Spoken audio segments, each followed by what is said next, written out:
So let's dive right in, huh? We're going to talk about some new Ventura features today.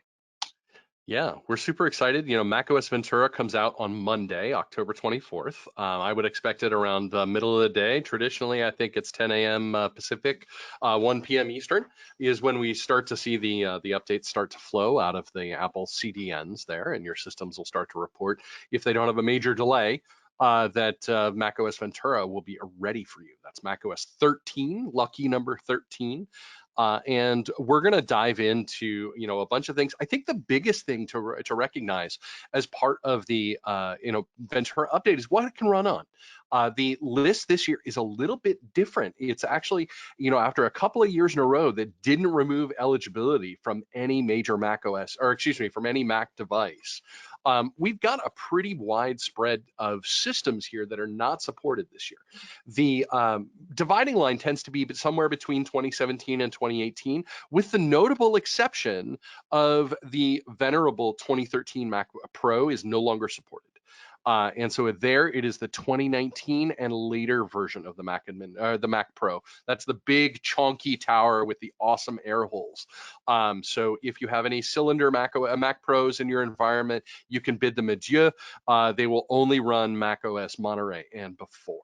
On the desktop front of the iMac and the iMac Pro, it's 2017 and forward that will run macOS Ventura. On the laptop front, it is on the MacBook Air, it's a 2018 MacBook Air and later.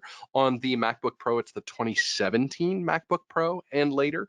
The original 27-inch, the original 2017 12-inch MacBook will be running macOS Ventura, but not anything prior to that. So the Mac Studio obviously supported, but it'll say Mac Studio 2022, but because there's only one. So don't freak out when you see 2022 or later. That's just the most recent version and the only version of that product to date. And that kind of takes us through our unsupported systems. I mean, one of the things, Charles, that we've talked about, here is that what kind of things are we seeing in our testing? How is this going to work? How well is this going to work on 8 gig systems? And that was one of the questions that you put in there. Do you have any thoughts here in terms of maybe minimum requirements that aren't part of the requirements?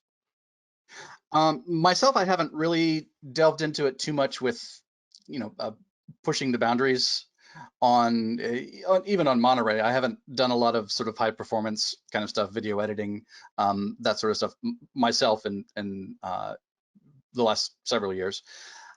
That being said, I think a lot of the work that Apple's been doing in the last few revisions of macOS has been to sort of minimize the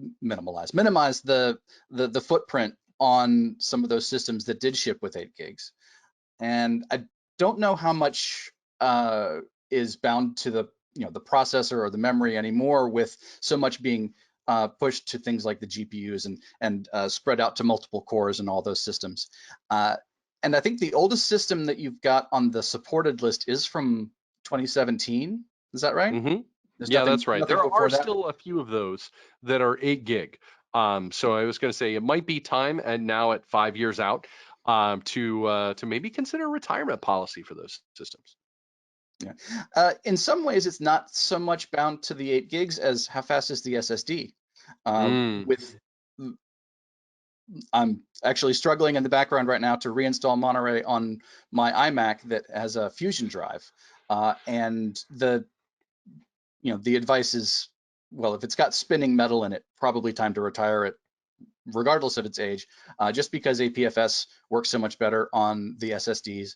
And if you've got a system that only has 8 gigs of wired in memory and you can't upgrade it because they haven't been doing that for 5 or 6 generations of Macs now anyway, is the SSD big enough to use as that constant caching if you're if you're using up that memory? So I think I would look at the speed and the size of your SSD on some of those systems that have 8 gigs, as opposed to just drawing a hard line at it needs 16 gigs or more, at least for now, unless something changes where you really are pushing that boundary. Please subscribe and check out more content from us.